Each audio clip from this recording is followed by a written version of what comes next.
Investing insights with Right Property Group, exploring trends in real estate and helping property investors gain financial security. Hey there everybody, Steve Waters and Victor Kumar back again for one of our film versions of Investing Insights. It's been probably 4 weeks since we've at last done this one. So much has changed. I mean, we've put out other podcasts between then and now, but from the film version, so much has happened. Yeah, absolutely. Who would have thought? Who would have thought? Talk about something different to bring the world to its knees. Yeah. And look, you can go back and listen to the other podcasts where we've talked about it to death, but for good reasons, and so is everybody else, to be fair. It is a critical phase of the worldwide economy and therefore Australia's as well, and there are people suffering. It's real. And we need to keep our social distancing. Yep. Which we are. It's we're our 2 meters apart. But Vic, today, actually, before we get to the subject, let's talk about what has been happening, other than COVID. But more to the point, how have things reacted since, let's call it, in the last 7 days? Because it's been such a big shift. Huge 7 days. Huge shift. Yeah. So initially, people were pretty much stunned with panic and change, and as slowly the restrictions started easing out, the agents are coming back and giving us the feedback that the inquiry level have increased. The both for the rental and from sales. The vendors are starting to talk about listing their properties, because one of the critical things we saw, Steve, was that there weren't as many properties in the market. Those that could held back their properties, and those that absolutely had to sell, there weren't many around, and those that already had properties in the market stuck to their guns in terms of pricing. Yeah, and so just to explore that a little bit further, and most of our clients would have heard us speak about this in terms of the data and the most recent data and that element of ground truth that overlays it. But for those that aren't our clients, just a really quick snapshot in terms of the data and what we're seeing, which is also well documented, to be fair, is that there is very few properties for sale in the markets that we're looking at. There's a flaw in there, if you will. Yes, buyer tempo from the public has tempered somewhat, but so too is the amount of stock coming onto the market. And I think those that are selling, for the most, were always going to sell pre-COVID. They'd already made up their mind. And maybe there's an element also of some people under duress that aren't taking the mortgage moratorium, that perhaps are fixed into higher rates or whatever it may be. They've lost their jobs and they're putting their properties on the market. They might have bought another property and they need to sell this as well. That's a really important point, because contrary to what some of the media outlets are talking about, is that there are upsizes, downsizes, first homeowners where the government scheme has now been extended because of COVID. There are investors still in the market, whether it be the Mr. and Mrs. Smith investor, the sophisticated investor, or the developer who's looking for their next land bank opportunity. They're all still there, and in a weird kind of way, I'm trying to find the right words here, in a weird kind of way, people were waiting for an element of blood on the streets. Yeah, which has not happened. Yeah. And it's really important to note that, because there isn't a GFC scenario here where we're seeing mortgagee in possessions, not even the initial stages, and whether that be because of the mortgage moratorium is yet to be seen. But let's not forget that interest rates are circa 3%, 3.5%, whatever it may be, compared to the GFC of... which was 7.5 plus. Correct. And while that is a bit of a difference, so too is the way that the GFC and, what do you call it? The GVC. The GVC has played out. Yeah. So clearly everything was harsher now in terms of job loss, but the GFC was an instant asset loss almost on property types, and it continued to slide down before it found its bottom and went sideways for a couple of years, and we haven't seen that yet. So I thought it'd be a really good segue actually into today's subject, which is how to use the current market conditions to shape your portfolio over the next decade, because we often talk about design your decade, and we've done a couple of podcasts, 1,000 blogs and everything around design your decade, and realistically, what better time, economic time, to shape your next 10 years, to potentially pivot slightly so that you can address maybe some flaws within the portfolio, because you still can. And how do you set yourself up now so that in 10 years' time, you're well on your way to reaping the rewards? So we're not reacting in a negative way, we're reacting in a positive way to shape the portfolio. So taking stock of what we can do right now to the fundamentals. So if you already own properties as an example, can we look at our expenses? Can we look at the types of properties we are holding and what we can add to it? And also perhaps forward predicting a little bit as to where the sweet spot is likely to be. Are we looking at particular types of properties right now and then going forward as well as to holding it long term? And also, are we looking at rationalizing our portfolio at some point in time to say, okay, you know what, we once the market returns to some level of normality, do we replace the asset with a better fit in the portfolio? Because obviously we can't predict performance as such, but it comes back to the fit within the portfolio for your particular portfolio to make sure that then we can move onwards and closer towards the goal, right? So this is where people that hadn't adhered to fundamentals in markets like this, or any upheaval for that matter, are going to suffer. And you'll find that there is a flow of wealth happening in terms of people that aren't prepared or have not looked at looked after the basics of the portfolio, i.e. the cash flow, the equity position, the liquidity of the equity. They may lose momentum, and some may be forced to sell, or from purely from in between the ears sort of thing, they may want to sell down to then restart again, and that's where the opportunities may lie. I think you've just raised a really valid point there, where you mentioned losing momentum. And that's really, really important, because on your journey, or your pathway, if you will, when you're investing, it's not always full steam ahead. It's never linear. Never. And there are times where you're going to have to take a step back, assess, take a breath, relax, sit on your hands, do nothing, consolidate, if you will, until you start to get a bit of perpetuation again. And that can be dictated by the asset selection to begin with, your own financial position, the market, and maybe all those ingredients put together. And today's a really good example of that, because if you look at it, there are still plenty of people that want to purchase, and we're not trying to be those property guys that are saying now's the best time ever that you should buy. Because for some people it for might some not be it the is, best. and for some it's not. I suppose we're just being more historically factual on what we've experienced, because we did invest before the GFC, during the GFC, and clearly after it, all the way up until now, and we'll continue to do so. So there are people that will be unfortunately affected by this through job loss and therefore income. However, if they had created their portfolio to begin with based on the right fundamentals, of which one of them is cash flow management, then this could be just a speed hump, if you will, in the journey over the next 10, 15, 20 years. However, if your asset selection to begin with was all about growth, and every bit of cash flow management was to the side, it really wasn't something that was in the forefront of your mind, well, then you are potentially in a bit of a sticky position, and you should reassess right now really quickly and make some fundamental changes to address it. That's right. And I guess the hardest thing right now is to actually sit back and do nothing. Yeah, because you're used to all this momentum and action, and sometimes that's by far the hardest thing yet that you can you have to do in your portfolio, because often we mistake action as results, right? So sometimes there needs to be a reality check, and when we discuss portfolios with our clients, that's one of the first things we flag is that you need to stop buying now, or we need to slow down the pace, or conversely, we may need to hasten the pace a bit more because we are falling behind in terms of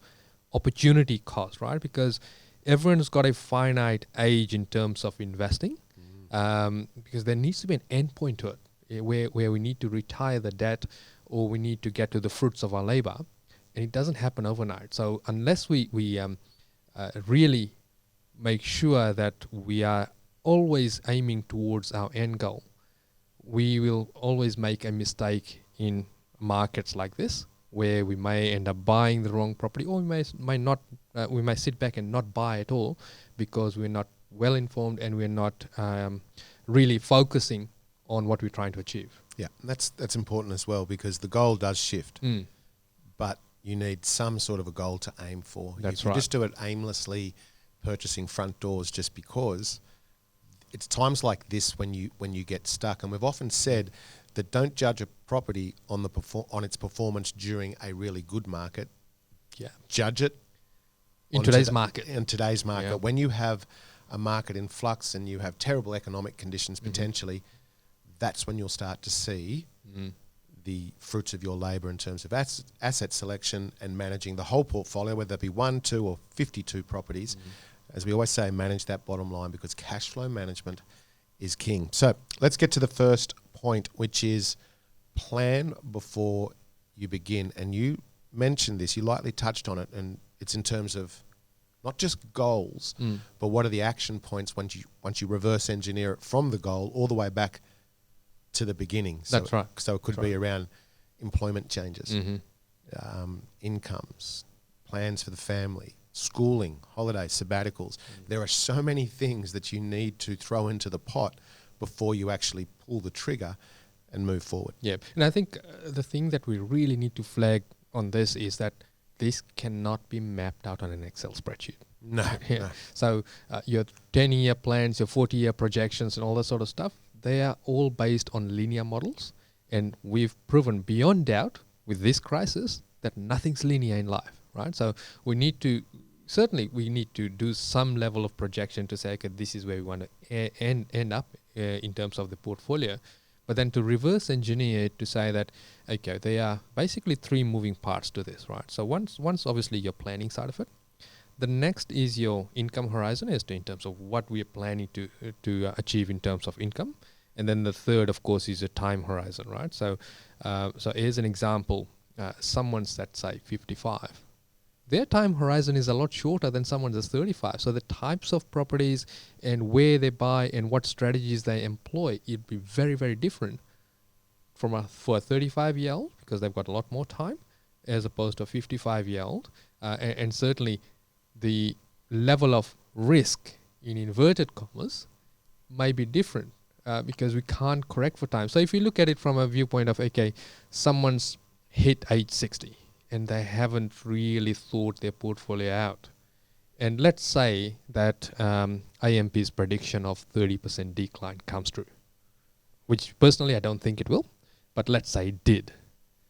They've just lost 30% of the equity, and if all they were focusing on was on the equity side of the equation, there's their retirement gone.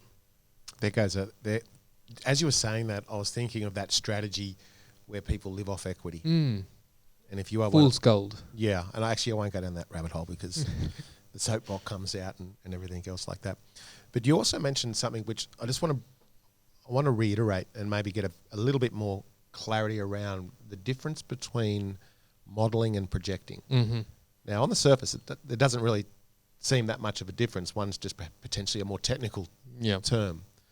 But for me, modelling is when you're actually making very, very important decisions, and you mentioned 40 years, over 40 years, based on an Excel spreadsheet, whereas projection is a little bit more looser, but you're taking into account the other discrepancies that may happen in there. Now, that may not be the technical term, so don't go hating on me, but that's how we look at it.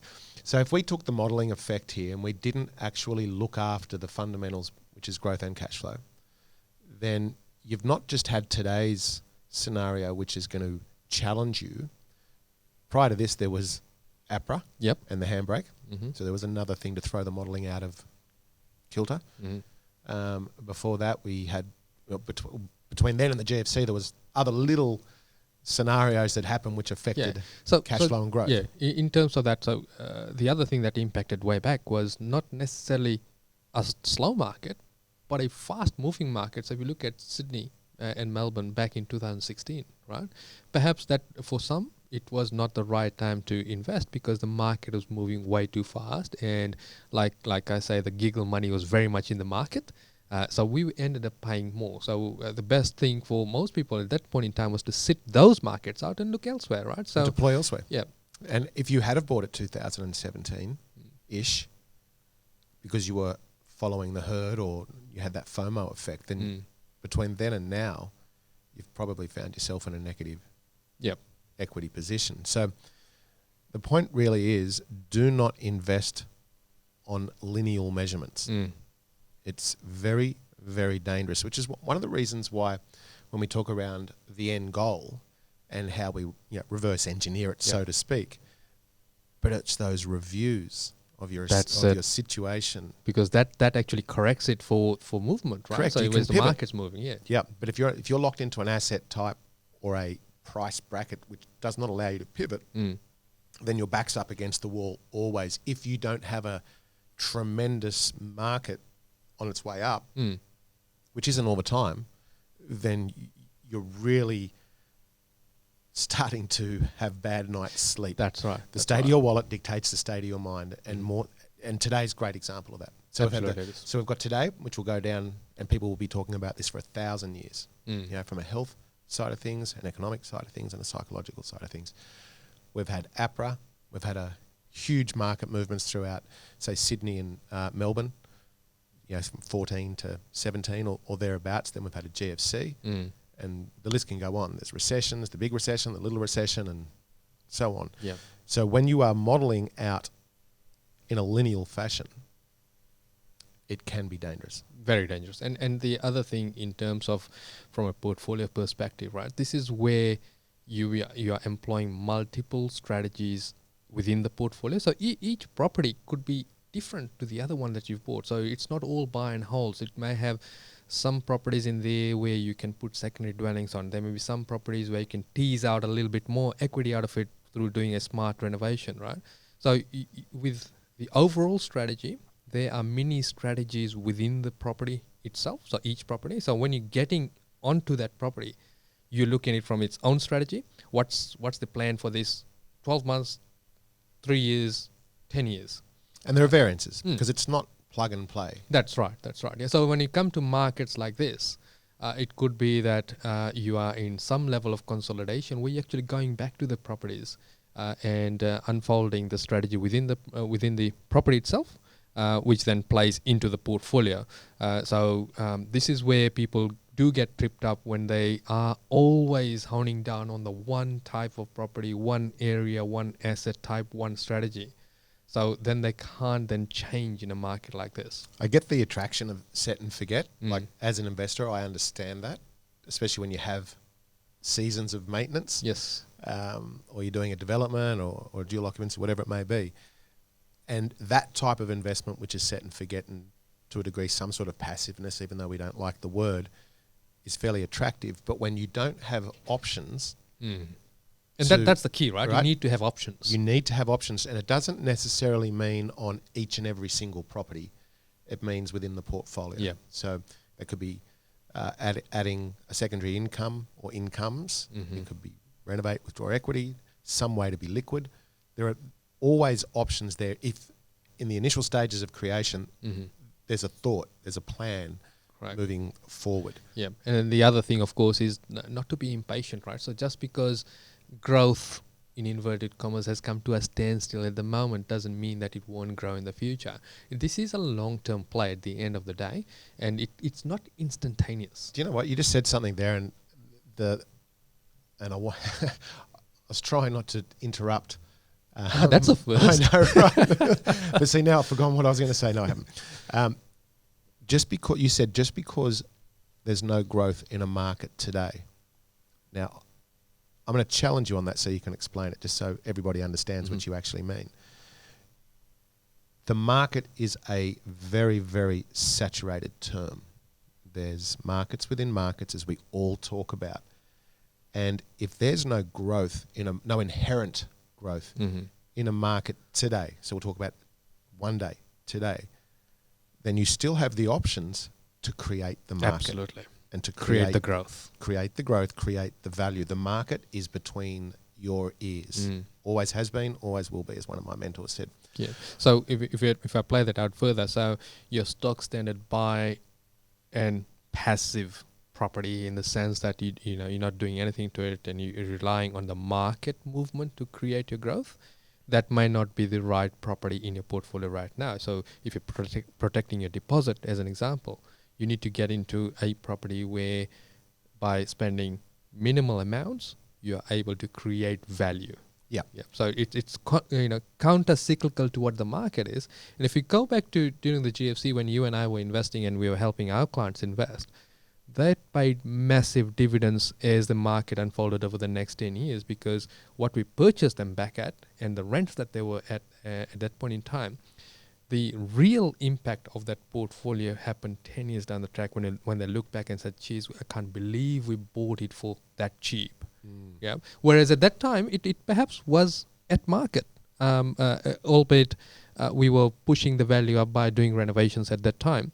But it was worth what we paid for it. Yet comparable properties that were better presented were a lot more expensive at that point in time. So the market dictates the price quite clearly. And Yep. as a side note, don't get too caught up in this below market value sort of rhetoric. I think you and I are both about to jump on the soapbox. Yeah, I know. I just watched your facial expressions and it was like, let me at it. But the asking price is irrelevant. It's where you see value. It's value. Value for you, not necessarily value for... So because it needs to fit in your portfolio as well. Just because some things, showing a perceived value of... I'm making these numbers up. So let's say a perceived value of another 100K if you spend 30 on it. But if you haven't got the 30 to spend, it's not the right property in your portfolio. Absolutely. Puts too much pressure on the wallet, so to speak. All right, so let's go to the next point, which is really around the planning stage, and that's to identify the current position, where you want to be, the time horizon as well, and of course the income horizon, because all four of those points tend to change. Income horizons always change. It'll be up, absolutely down, sideways. Once again, I bring today's environment to the table. The time horizon changes because you don't know what life throws at you, good or bad. Yep. You might bring retirement forward, go overseas, whatever it may be. Where you want to be, and there's a difference between, I want to earn $1 million a year out of property versus, not to say that that's not realistic, but having some incremental goals along the way so you don't lose focus. And of course, reviewing your current position, because how do you get going if you don't know where you even are today? Exactly right. I'm going to go off on a tangent now, Steve, in terms of, if you look at today's environment, right? If you take away the job keeper and job seeker payments, and let's say you've lost your job, right? That's what retirement is, isn't it? Because there's no income coming in.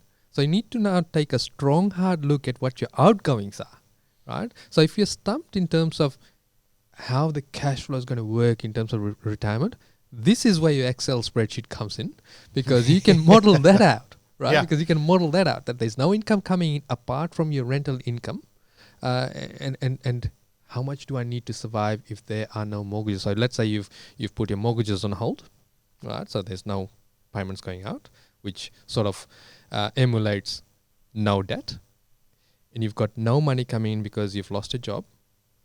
Your total reliance then becomes on the cash flow from your portfolio, not the equity, because you can't sell it, right? You can't sell it in a marketplace. And if you did sell, you're selling the goose that lays the golden egg, right? So that's what, if you're stumped as to what the cash flow needs to look like in retirement, here's a good starting point. If you projected this out, that'll give you a really good starting point as to how you can plan for retirement.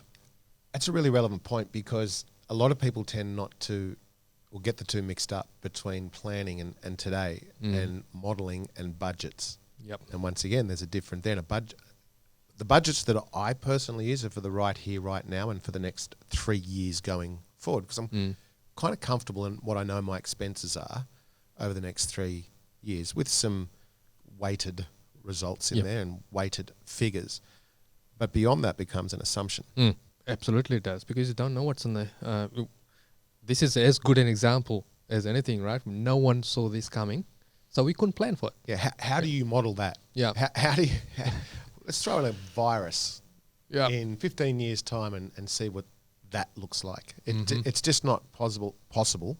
So once again, for us, whilst we really keep going on about cash flow, there's a really strong reason for that, because we've been through it before, and I'm sure a lot of other people have. And here's an analogy for you. So pre the GFC, do you remember that there was a bank, I nearly said it, there was a bank that was out there that had the ads, equity mate, equity mate, equity mate. Yep. And standing beside in the driveway beside their car or their boat or anything, just reach into your property, pull the equity out and live life large. Yeah. Because everybody had forgotten, including the lending institutions, around cash flow management and cash flow. It was just about growth, therefore equity, therefore wealth. During the GFC, so then the GFC happened, and then during the GFC, everybody started to once again go back to the mantra, cash flow is king, cash flow is king, cash flow is king. And then out of the GFC, people still remembered cash flow is king, cash flow is king, cash flow is king, which is why, in terms of property, that the affordable corridors, which was in the metropolitan areas, which were showing 7 and 8% yields, actually started to lift. They bounced in price before the inner city prices, which is in reverse of what most people think, saying that the city centres go up first and everything resonates out, because everybody still wanted cash flow. And that trend hasn't changed since, has it? Well, the only trend that's changed is that people have forgotten, and we were saying this literally halfway through last year and towards the end of last year, with a lot of emphasis, that people have forgotten that cash flow management or cash flow is king, and you need to start correcting, if that be the case, your cash flow position. That might always be liquid, make sure that the income is always coming in, whatever it may look like to you. And I feel now that after this, people will start talking about cash flow again. Yes. And it's done its full revolution. So it takes a crisis for people to really take a strong hard look at the expenditure and the exposure, right? They're the two different things. And if we bring it back to planning today, right, the best thing you can do in today's environment is plan and mitigate your biggest expense, which is your interest component on your loans, right? So all banks right now are ultra negotiable, so you need to just simply pick up the phone and call them. Right, it's the best. It's never been a better time. Yeah, best 20 minutes or 2 hours that you'll spend, because it's got a long-term effect, because you're then starting at a much lower base, and you've then mitigated the most expensive part of your portfolio. Absolutely, and just once again, I just want to be very clear that there's a difference between.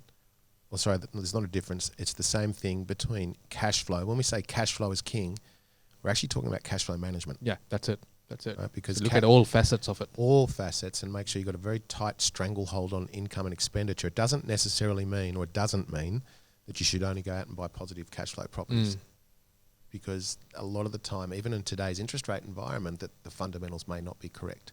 Yep. And if I throw in a 50% cash deposit, well, it's positive in Kirribilli. Or thereabouts, maybe not today. All right, so once again, the current position, where you want to be, the time horizon, and of course, the income horizon. And income horizon, most tangible suggestion for that is your income today. It's something that you're familiar with. Yeah, you're mentally used to it, so it is tangible mentally. Because if it's not tangible mentally, so if you've just made, I want to earn $1 million out of my portfolio, and you've earning circa 150, mentally you're not prepared for that. You need to graduate to that. It's like, starting from kindy, then going to primary, and then going to high school, right? You can't just go straight to high school.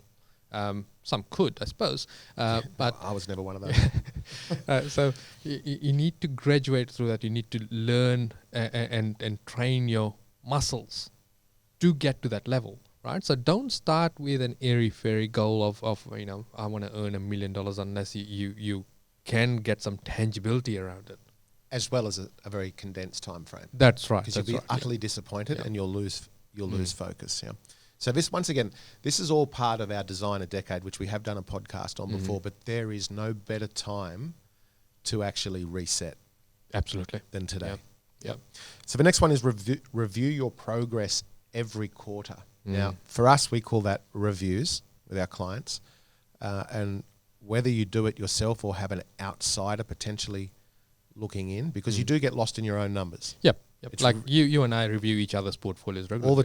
All the time, because you start to get clouded judgment or a little bit lazy. is a really good way to put it. without Plus, being too harsh. it's natural that you tend to sugarcoat your own mistakes, don't you? I don't make mistakes. It's, There's this. I think a property down the coast somewhere. up the coast. See, you even got that wrong. It's, actually, what he's referring to, and I have spoke about that before, is my off-the-plan holiday let service department unit. How's that performing today? Our clients know about this for our private Facebook group, but for everybody else who's not on that, it's doubled down on being the worst investment ever because it's a service department, holiday let, the borders are closed, they've actually closed the place down, so there's zero income. So once again, great investment.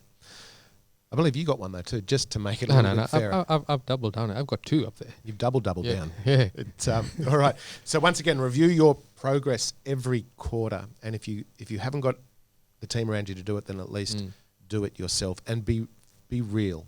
Yeah. Be really real. Don't embellish on the figures. No, because it's easy to do as well. Yep. So, the things that we would look in a review, right? So, obviously, the first thing we want to look at is the goal itself. Right? Is it still pertinent?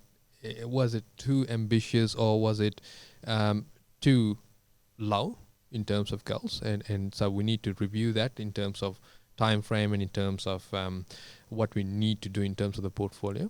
Then obviously we need to look at the biggest cost, which is the interest. Look at the mortgages, whether they are now pertinent. Because when you start out, the mortgages that you get, it would be the best in the market at that point in time. But as time progresses, the mortgages, the interest rates, or the versatility of that mortgage may change. So you need to look at what's available in the market without unnecessarily refinancing, obviously. Absolutely.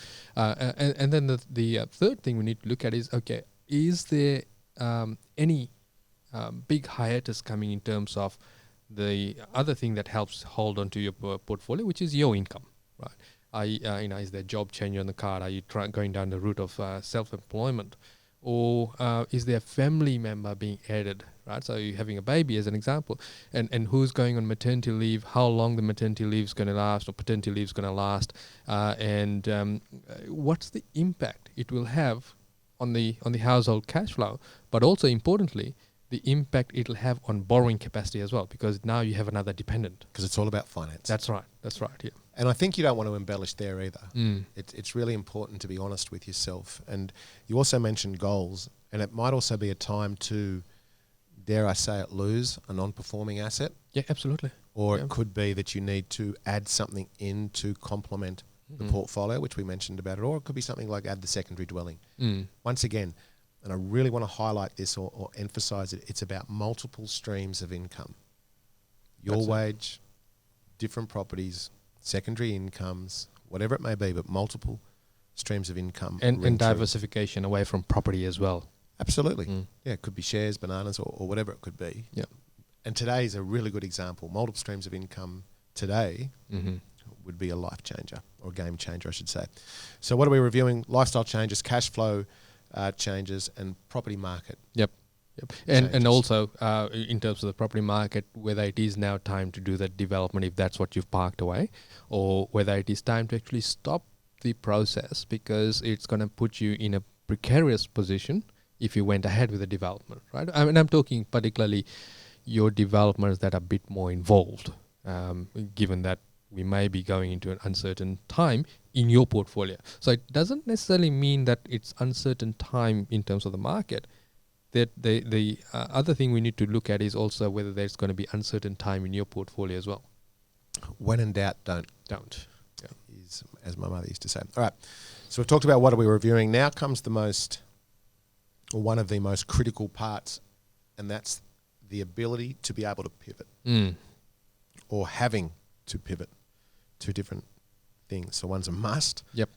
And one because it makes great sense. And unfortunately, a lot of strategies, or some strategies, I should say, don't allow you to pivot because it's just too much. If it's a cash flow scenario, it's just too much to do to arrest that cash flow. Or it might be about a capital gain where you've just invested in one-trick pony towns with high yields but no growth, or you've even had an equity position change in the negative. And you don't have the serviceability or the capital to be able to Yep. pivot, Yep. which then paints you into a corner because they're the two finite resources, which is your capital and your cash flow, i.e. serviceability. Mm-hmm. So once again, being able to pivot or knowing that you should pivot doesn't necessarily mean around purchasing. It could be a total cash flow change within the portfolio, negotiating rates, changing lenders, adding secondary incomes, another asset class, Mm-hmm. whatever it may be. Extremely important. Alrighty, so now let's go to the argument creating equation. And there are fors and against, and there will always be those that are on either side of the fence as well. And that is paying attention to both sides of the equation, which is cash flow and capital gains. Yep. You need both. Now, there's been 1,000 trillion articles written all throughout the media sectors and investment magazines and whatever it may be. What is better, cash flow Mm-hmm. or capital gain? Do you need both?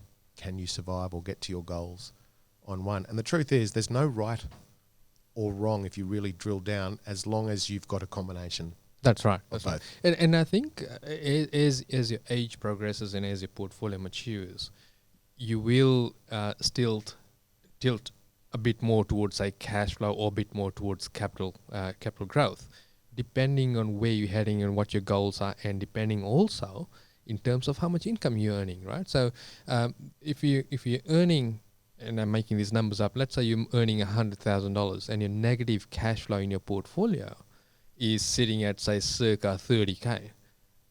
That's expensive. That's an expensive portfolio to hold, right? So we need to perhaps then pivot towards cash flow, which means that as part of our review, we're bringing forward that secondary dwelling construction to reduce the negative cash flow.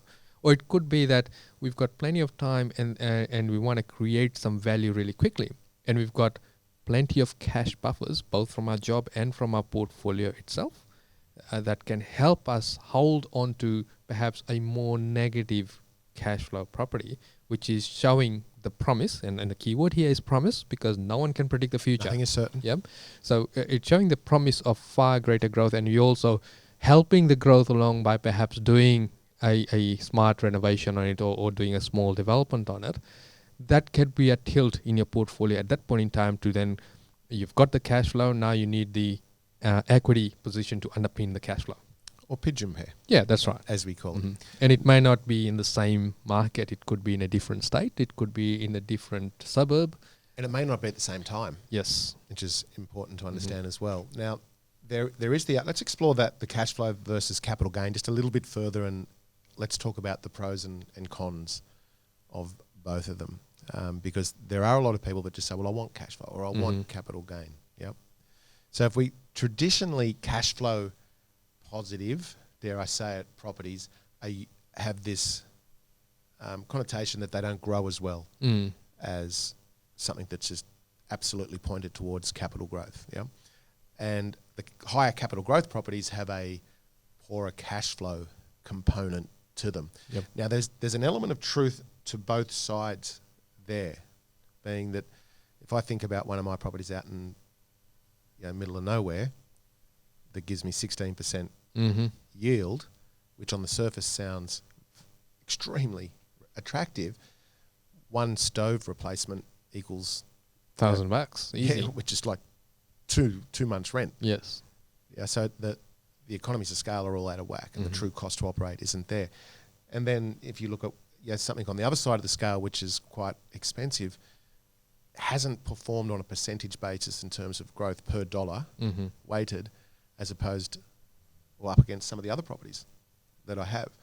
So there's no golden rule. Just because it's higher cash flow does not mean that it doesn't grow, and just because it's higher growth prospects doesn't mean that the cash flow Isn't good. is horrendous. You need to identify the assets within both of those instances and how do they fit into your portfolio. Yeah. So regional areas is a great example. We've had tremendous growth out of some regional areas, which has had relevant cash flow sort of paired up against it as well. But it's very much a timing That's right. of the market. And it's also your definition of what's regional. True. Because regional might be, for some, Geelong, and for others, not. or Dubbo in New South Wales or whatever it may be. So be very clear on your understanding and know what the difference is. And of course, capital gain as well. Well, you know what, to sum it up, the easiest way to explain it really is you need both. Yeah, absolutely. Right. So, and it's not an overnight thing, right? It could be that you are aiming for capital gain, but it doesn't happen given today's market. Or let's say there was another GFC, it might not happen. But your medium to long-term prospects of growth on that property is far higher, as an example, right? And obviously, we're looking at all fundamentals. There's no sense buying something that's showing all the promise of growth, whereas no one wants to rent it or doesn't want to pay a premium for it. And secondly, the bank doesn't want to lend money. These are the two other parts to the equation where it needs to be able to be financed, because at some point in time, you may want to offload that property. It's a good point. And if the bank's not willing to lend the money at a higher loan-to-value ratio on it, then chances are that your people that you can offload the property to is diminished significantly. Yeah, you've halved the market, or Yes. the potential market. So let's have a look at that. In today's market, because usually when things go bad, everything goes bad Yep. around you at the same time. So let's try and, if I use my example of the service department by the water. So that's was a poor investment. Now it's doubled down, as I mentioned earlier on. You can't rent it because there's no one there. Another good example of that would be university accommodation. You know, the one-bedroom studios close to the postcode, the CBDs, taking advantage of university accommodation, which I've never really got, to be fair, because it's such a fluctuating sort of transient tenant type that it's never sat well with me. But now you've got a scenario where you've got an LVR position which they won't lend on, potentially. Yep. They've certainly reduced it.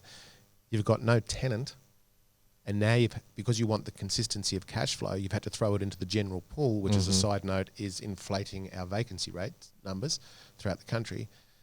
Who's going to rent the studio apartment When they've got a 2-bedroom that's available. Correct. Yeah. At a reduced rent anyway, right? So exactly. yeah.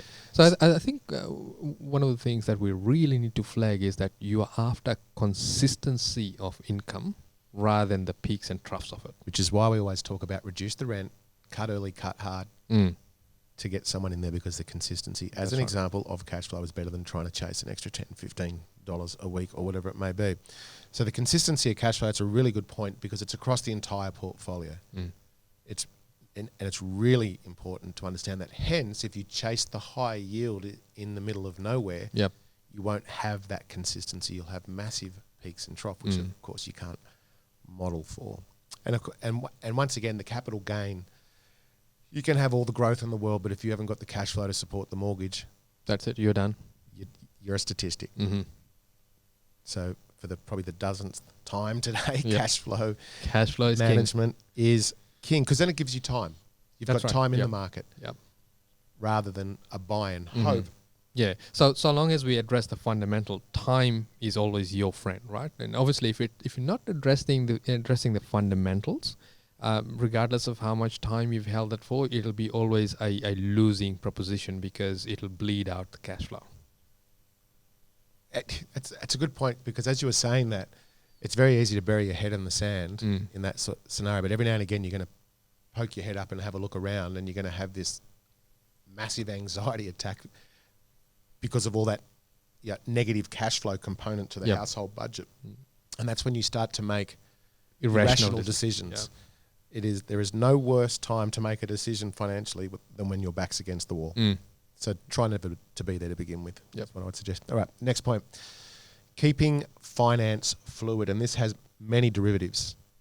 So finance for us is not just about how you get the loan or a loan, it's also about what's in your personal piggy bank, liquidity, and cash flow surplus. Because that dictates your state of mind as well. Because if you've got money in the piggy bank, you're fine. And everything goes well for you, because you can think clearly, as we've talked about before. So now, if we talk about today's scenario, though, it's a really good time to become very close and maybe perpetuate the relationship with your broker. And if you don't have a broker, you should have one. is the small sentence worth. And sorry, it has to be a broker that's well versed with investment lending, and someone that can actually sit down with you and talk about your goals and discuss the outcome for that property, that portfolio, rather than saying, okay, I'll get you the cheapest rate. Because often in these scenarios, it could be that the cheapest rate may be the wrong loan for the portfolio that actually stunts the growth of it because you're not able to add to it. Yep, absolutely. And in today's environment, because there are some minor changes within the lending hemisphere, if you will, that I believe is going to have some direct results on the property market going forward. So some of those obvious ones that has been, or maybe they're not being talked about, it maybe just because we see it every day and we're immersed in it, is industry type. Oh yeah, absolutely. Yeah. Absolutely. So if you had planned purchase, even if you had a pre-approval and you're under contract or in contract in the cooling off period now, your lender will forensically look at your situation again now and maybe yank that pre-approval from you. Because they're looking at your employer more so now as well. Exactly, which then directly affects the borrower. It might be a postcode scenario. Yes. In fact, we got I think it was a couple of weeks ago, we got the postcode checklist from a couple of the brokers saying, here's what the lenders are now identifying as no-go areas, or they're certainly reducing the loan-to-value ratio. And a lot of them were in that off-the-plan sort of corridor. Hotspots. Yeah, so... And we had this conversation, I think it was at the beginning of the APRA rollout when lending got really, really tight, because there was a trench wave of off the plans that were due to finish at that point in time, and yet their LVR position got reduced, gone with a 95%, so down to 80%. Yep. And potentially the lenders weren't even lending on them. It's happening again now. There's a lot of off-plan corridors which are suffering in terms of their contract valuation price. They're not valuing at contract. The LVR positions have been wound back. A lot of people have lost their jobs that have unfortunately bought in those types of areas. So you've got this triple effect thing happening, which is going to affect the data for those particular suburbs, because you've got these throw amounts of off-the-plan developments, or widgets, we'll call them widgets, that are due to settle, that some will settle, some won't. They'll be resold at much lower prices, therefore taking the generic data and dragging it down. Then the data will say that there's been phenomenal downturn in this area. You right? watch it. You watch it. So the finance, keep your finance fluid. So once again, just to reiterate, one, get to know your broker better than what you do now. Because even if you're not purchasing, it might be around rates. It might be around different products, refinancing, liquidity, whatever it may be. And like we always say, have the money before you need it. Always. So whether it's in a line of credit or redraw, preferably an offset. Without sort of exploring that any further than we can, without giving advice. Although, did you see? Is it BE Bank? ME. No, I think there was another one the other day that started to take back all the... that's the ME Bank. The ME banks. Yeah. So they've I thought it was a BE Bank. Because I thought, no, it couldn't be ME. They've recoined it Despicable Me with the in line with the movie. Yes. So what's happening there is that they've actively reached into their mortgage book and they've reduced or frozen redraws, which is something that you and I both, Steve, have flagged time and time again. Especially for the last market, for the last 5, 6, 7, 8 weeks, there wouldn't be a day goes past where we don't mention it a dozen times to our clients and any other platform that's listening to us, including this very podcast. Yeah, and that's testimony to our experience, without blowing our own trumpet, that we have been through a similar market during the GFC where the reaction and the movement of the lenders is predictable. Do you know what? I actually had I'll call it a conversation or discussion with... yourself? You tend to do that these days? I do actually. I had a discussion with someone else within the industry, and this is at the very, very beginning of COVID. And we were talking about that very thing, saying, look, you know what, I think it might be time to tell your clients or suggest to them to be concerned about their line of credits or their redraws. And the commentary back was, nah, it won't happen. Won't happen. And not that I want to say I told you so, because it's the worst possible situation to say I told you so. And it is only one bank or one lender at this stage. And hopefully public opinion will make them reverse that decision, but we'll yet to see. All right, so keep the finance fluid. Here's another argumentative point for you: affordable properties rather than following the herd. I think it's something that's been bandied around a bit too much in the wrong sense in terms of affordable property. We need to define affordable first, right? And affordable is what's affordable to you. So for some people, affordable may be the 750 bracket, right? And for others, it may be the 400k bracket. It comes back to household income, but not just the household income. It's how much money is left over after all of your expenses, right? So it could be that, we played the cash flow game with Robert Kiyosaki, right? It's the janitor that always wins, right? Because they have the better cash flow, even though they have the least amount of income. And if you've never played the game, cash flow, which is it's a board game. It's a board. Yeah, it's a board game. It's like a more sophisticated version of Monopoly. If you ever want to see what your personality is, or the people, your friends that you're playing with it, play the game. Because it does bring out your personalities. The other thing which I'll say about affordable properties, and you did touch on it, which is what's affordable to you. Don't get caught up in the rhetoric that the more you pay for a property, the better investment it is. Just because it's a $1.5 million place doesn't make it a better investment with higher rates of capital growth than the property that's 500,000 or even 400,000. It's really what's the sweet spot for you in terms of your individual cash flow and the surplus that the household is willing to support the mortgage pre-tax. And it's what your risk profile is. I'm about to get on my soapbox. Do it. So if you look at your 1.5 million purchase, right? So the argument is, if I have a 1.5 million exposure, if it grows up by 10%, I get 150,000, right, in growth. If we looked at it from a diversification point of view, and we had still 1.5 million, let's say those spread over 4 properties, same amount of growth.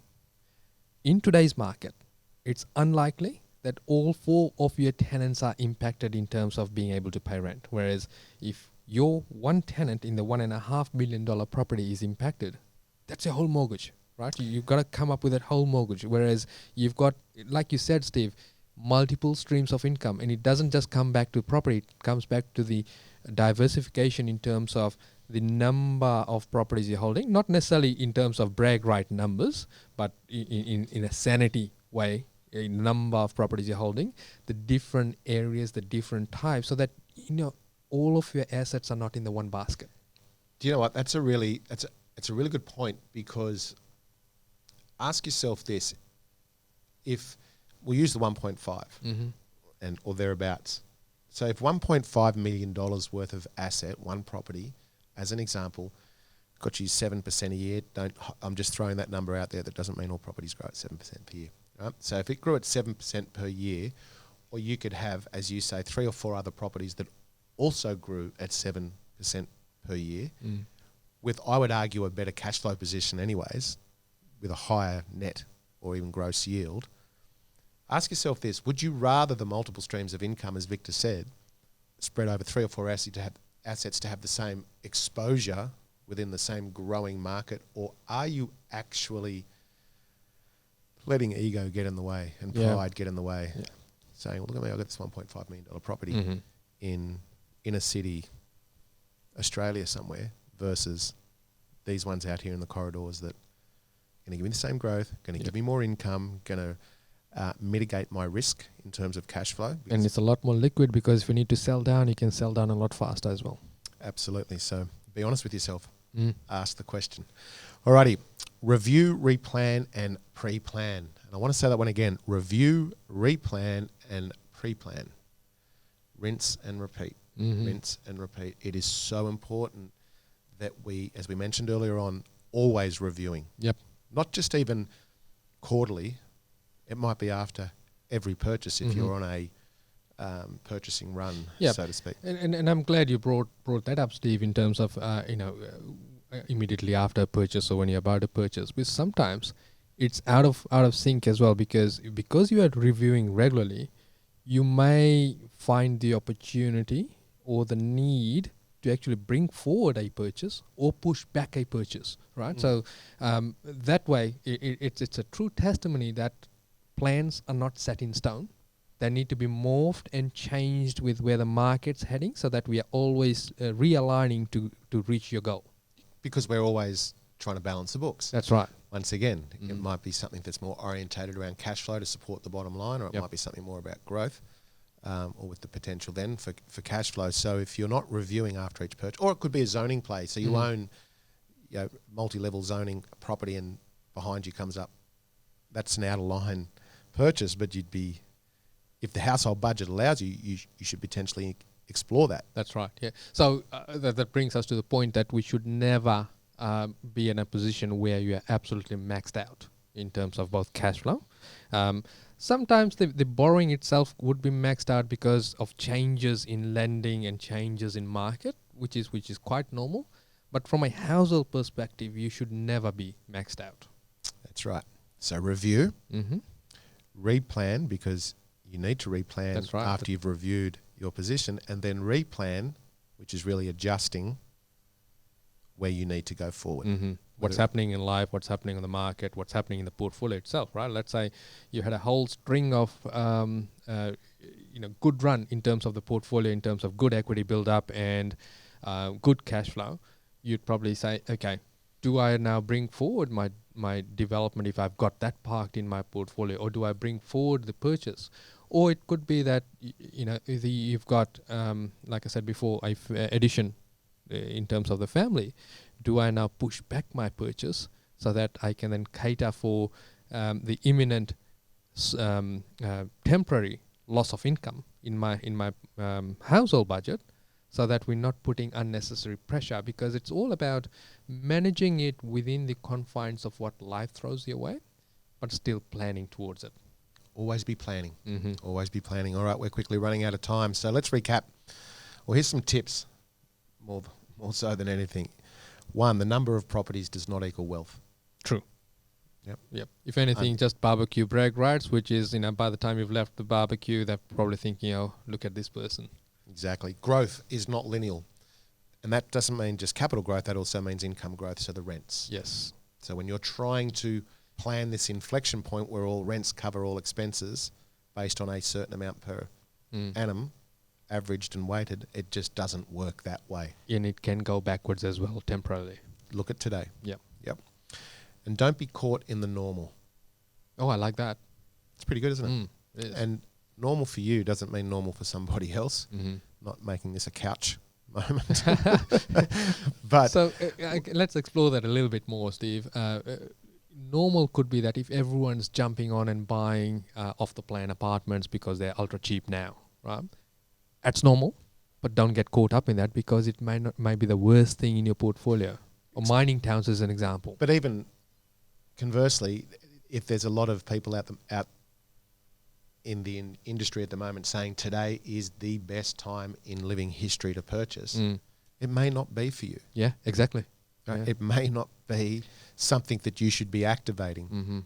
Understand that was a general comment. It's not specific to you. You need to look at what's specific to you and whether it is the right time for you to buy. And I would argue the fact that it is the best time absolutely it is. in living history to be purchasing. Do I think there is some opportunity? Absolutely, I do. Just like there was yesterday, last year, the GFC. And during a high market as well. Correct. So don't get caught up in that. The FOMO. Yeah, because essentially that's what it is. Okay. So that's it, folks. How to use current market conditions to shape your portfolio over the next decade. Design a decade, if you will. Now, this was, as we mentioned earlier on, was our recorded or our filmed version. So if you listen to this on the podcast on one of the platforms, iTunes, SoundCloud, wherever it may be, jump on over to our Right Property Group YouTube channel, where we've got a mountain of other videos, educational and the like, or even some of our Facebook Lives. Yep. Keep an ear out for our next Facebook Live event, which we tend to do every fortnight, which exploring all things that are topical there and then, rather than anything pre-planned. So we wing it a little bit, but it works well for us. Vic, thanks. Thank you. Social isolating at its best. Yes. We're almost back to normality, so they say. So let's hope everybody keeps well and safe and keeps their distance so that we're actually out of this quicker than later. Good to see you again, and we will be back in a couple of weeks for another filmed version of Investing Insights. See you then. The information featured in this podcast is general in nature, does not take into consideration your financial situation or individual needs, and should not be relied upon. Before making any investment, insurance, tax, property, or financial planning decision, you should consult a licensed professional who can advise whether your decision is appropriate for you.